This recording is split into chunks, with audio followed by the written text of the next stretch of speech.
All right. Hello, everyone, and now welcome to a game between Focus and Moon taking place here on Terranistan. Over here on the, well, nope, not over here. Over here, we have Focus spawning as the red orc on the bottom right-hand side of the map. Meanwhile, over here on the top left, this side of the woods, we have Moon spawning as the blue Night Elf. Night Elf versus Moon in this 1v1 matchup, and thank you to the viewers catching me live.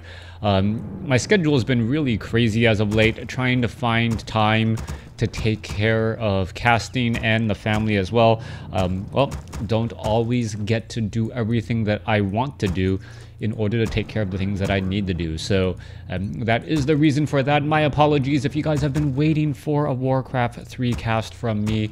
Unfortunately, this doesn't pay the bills. It just pays for my gaming habits and my internet, and that's pretty much it. I've been playing somewhat Magic as well, so I don't know. If there's any Magic Arena people out there, let me know in the comments below.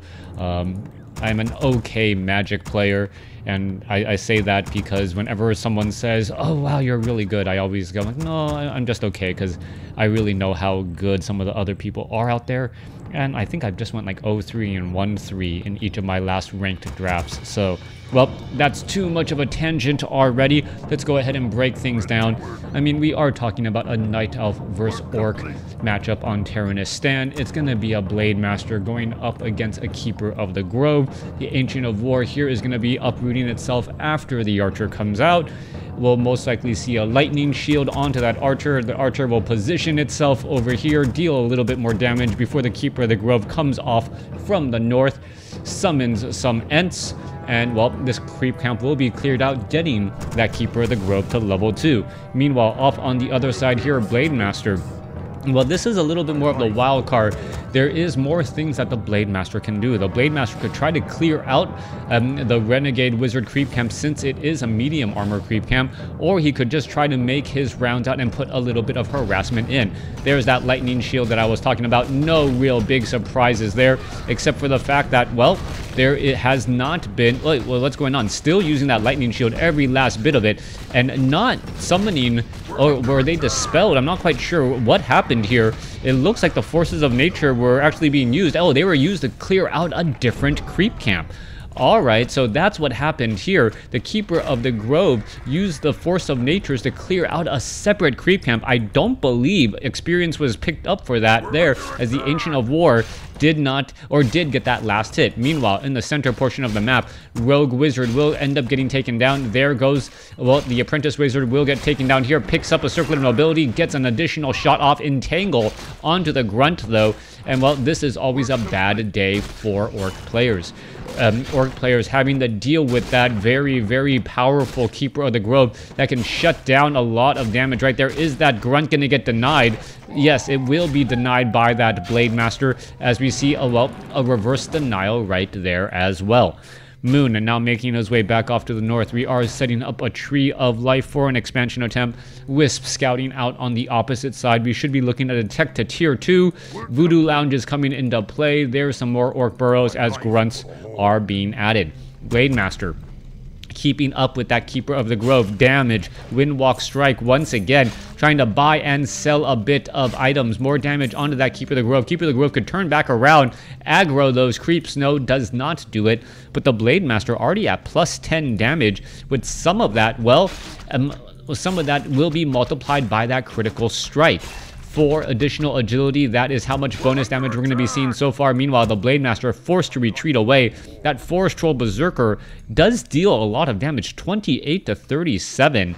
That is on the high, or that is very, very high indeed. 14 to 36 damage. That is, yeah, I think that's about right. Yeah, that's really what we're looking for right there, as we're going to be seeing the Forest Troll Berserkers trying to finish off these additional units here. Now, Sasquatch will get taken down. Oh, good positioning by Moon, trying to make sure that the Sasquatch has a difficult time getting back home. Now, as that Sasquatch was heading back home, he actually wasn't engaging or attacking, thereby giving a little bit more hit points or mitigating some of that damage. It's those small micro things that you do in a matchup that really give professional players that big leg up. If you always feel like you're a little bit behind, one of the major reasons why you could be behind is how you're taking your damage while creeping. Being able to back off units and then surround them, try to minimize how much they're getting attacked. That is all proper play, as the Blade Master here goes up against the Forest Troll Berserker. He does have a Ring of Regeneration. He'll most likely sell that though, as the Blade Master needs more of a burst heal than, would you say, an additional 2 hit points every second. Great Hall is under construction. Tree of Life is under duress, but will in fact start entangling this gold mine here in just a moment. Shouldn't be too big of a problem. Gonna eat some trees while it's at it. Meanwhile, down to the south, Shadow Hunter has joined in on the fight as well. That agility-based caster is really what I call him, an agility-based hero that really just needs a lot of mana, and that's what he's going to be able to do. Now, there are triple Serpent Wards down here. The Shadow Hunter is still sitting at level 1, though. I'm not quite sure what that overall plan is going to be. All right, let's take a look at this. That poor Wisp, all he wanted to do was do a little bit of scouting. He was able to do that, and, well, because you have shared information all across the map, that Wisp could just die and still let him know. Oh, Tome of Strength quickly picked up. Entangle onto the Blade Master. Blade Master could be in a little bit of trouble. Gonna try and win walk away, as it is down to 458 hit points. That Tome of Strength, perhaps worth it. Also has another Circlet of Nobility. That Blade Master going to be very difficult to kill with that extra hit points and extra armor. That is an additional 150 hit points off of there, plus an additional, well, essentially a Ring of Protection +2 and Claws of Attack +6. Also that a little bit additional mana. I believe it's 90 extra mana on that Blade Master as well. Just goes to show you how strong those Circlets of Nobility can be. Focus being acted as a pincushion now as he heads on back. We're taking a look at the Great Hall nearing completion there. Entangled Gold Mine has been completed, as it is going to be two bases momentarily. Now, Shadow Hunter is going to be coupled along a couple of Shaman. Shamans do have Purge, which is effective against all of those, all of the entangles, but also at trying to slow things down here. All right, Great Hall, is it going to end up getting repaired? Yes, it is going to start being repaired. Why is it not being repaired right now? Going straight after the Archer, there goes some units, and you can take a look at this right there. No Purge onto the Blade Master, as we're going to see more damage coming across here. All right, Blade Master going to perhaps try to finish off some units. There's a Lightning Shield, beautifully done in a sea of a whole bunch of units, and that is going to be dealing so much damage. Potion of Lesser Invulnerability could be coming across here as well. There goes another, as the Potion of Invulnerability finally being used. Shadow Hunter does have a healing wave, tries to save some more units again. Potion of Invulnerability will be coming to an end right there, but I believe the damage has already been done. Blade Master, however, a little bit, well, worse for wear again, as we're going to take another healing wave. One more shot, love tap in the back. Forest Troll Berserker gets taken down. Grunt will also most likely get taken down there as well. 43 supply compared to 38. The Great Hall is, well, currently under attack, as we're taking a look at an acid bomb going across multiple peasants here. Blade Master is going to try to come in and join in on the fight, try to perhaps finish off another archer or two, and doing exactly that. Who is in fact dealing more damage? That is the question. Blade Master trying to protect all of these peons here, and Moon is in a strange spot. If he tries to go after the workers, well, his units are taking a lot more damage and he'll be forced to retreat. But if he doesn't go after the workers, well, the economic advantage that he's been working so hard throughout the matchup will become moot. All right, Potion of Healing, or Clarity Potion now being used there. Potion of Healing is also there as well. No Clarity Potion on the Shadow Hunter, by big surprise, as we're going to be looking and moving off to the north to this mercenary camp. Shadow Hunter desperately wants to get to level 3 and now going to go ahead and engage. You can take a look right there, and that Rogue Wizard is going to end up getting taken down pretty quickly. Meanwhile, the Shaman should really be going after the units that have heavy armor, making sure to win in that matchup. In terms of bonus damage, these rogues only deal 14 to 15 damage, but it does start to add up over time. Potion of Greater Healing will be left behind, as the Blade Master is too far to really pick it up as of yet. Army supply now about the same, 49 compared to 50. Both sides having about an equal advantage. However, the Keeper of the Grove has picked up a True Shot Aura, but his Alchemist is still only at level 1.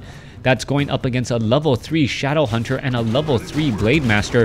Focus should be in a great spot as the Blade Master, nope, does not get that final shot there. All right, trying to finish off, pick off more units once again. Meanwhile, Shadow Hunter shows up to the party and says, you know what? Welcome, I'm over here still. Let's take a look. One more shot should do it. There it goes. There goes the Force Troll Berserker. Archers trying to get away. Scroll of Speed being used as well. Blade Master just taking down multiple units continually as the, well, Chemical Raging Goblin Alchemist is trying to catch up. Fairy Fire onto all of these grunts here. We could end up seeing a big surround here. However, no Staff of Preservation, and it is going to be a surround. That is a very big deal right there. Blade Master now trying to fight back the other way. How is that unit actually able to get out? It was actually in a great spot and ends up being able to get free. Blade Master sitting at level 4. It does have a potion of greater healing, but is currently on cooldown, continuing to fight as well. Archers are falling, and Druids of the Talon are going to be, well, falling as well. Continuing this fight back and forth. Grunt looks like it will get taken down. Druids of the Talon falling. Shadow Hunter now at level 4 as the Blade Master uses the potion of healing in time, only to get entangled, unable to fight back. Shadow Hunter needs a little bit more mana. There it goes. There is another healing wave. And that healing wave is just starting to take a very big toll. Alchemist out of scrolls, out of everything. Potion of invulnerability now being transferred back over as that Goblin Alchemist will be able to escape and live to fight another day. All right, big clutch plays all the way around. Meanwhile, Shadow Hunter, Blade Master, Shaman are trying to retreat back as well. Both sides are currently in low upkeep as we are looking at a strongholds with still no fortified armor upgrade on these orc burrows. No watchtowers have I seen yet either, as the Druids of the Talon, which were a very common unit back in patch 1.29 against Orc, well, they are now starting to make a bit of a resurgence, or, well, Moon is still trying to make them work. Their damage, let's take a look at them. 12 to 14 damage because of that True Shot Aura. But what it doesn't account for is the additional damage that you deal because of Fairy Fire. Now, this Great Hall is under major duress. Scroll of Town Portal coming back. Is it going to be able to land and make a big play? That's the question there, as the units are now going to try and fight back here. Peons are going to go ahead and just try and repair, buying a lot of time. Or Ogre Mauler going to get taken out. Grunt could get taken out. Focus Fire from those Druids of the Talon a bit much, as the Keeper of the Grove still trying to make its way through. Shamans all low on mana. Double Serpent Wards all the way, poking apart many of these Druids of the Talon. And as the Druids of the Talon fall, Focus is getting a larger and larger supply advantage. Kodo Beast now shows up to the party. Is the Kodo Beast going to be able to grab anything delicious? All right, let's take a look at this. Alchemist now sits up to level 3. Keeper of the Grove now sits at level 5. Acid Bomb across multiple units, and this is the problem. There are a lot of red units on the side of Focus. If Focus loses 2 or 3 units, all of a sudden 43 compared to 32 supply, it really does start to come down towards hero level. Level 3 on the Alchemist, but he is low on mana. Potion of Invulnerability on the Shadow Hunter. He is also Healing Salve and Clarity Potion himself during this Potion of Invulnerability as he continues to fight his way through. All right, Shadow Hunter, Healing Wave bounces around. He's able to survive. Chemical Rage on the Alchemist could be a bit of a problem. Are we going to perhaps see a Shaman with a Purge? No Shaman Purge either, as the Blade Master trying to catch up gets the Keeper of the Grove. Shadow Hunter sitting at level 5, but really not going to be worth it, as it looks as though Moon gives, well, surrenders. Thanks for watching. Thanks for listening. Hope you guys enjoyed game number 1. Really strong game by both sides. I really think Focus just played a little bit of a better game that round. He was able to control his opponent, and I think Moon, in that last push to try and maintain his economic advantage, really dove a little bit too far, especially without a Scroll of Town Portal in order to cut his losses. You saw Moon start trading efficiently at the end just because there were less units out onto the field, but in the end it still wasn't enough. Thanks for watching, thanks for listening, hope you guys enjoyed it.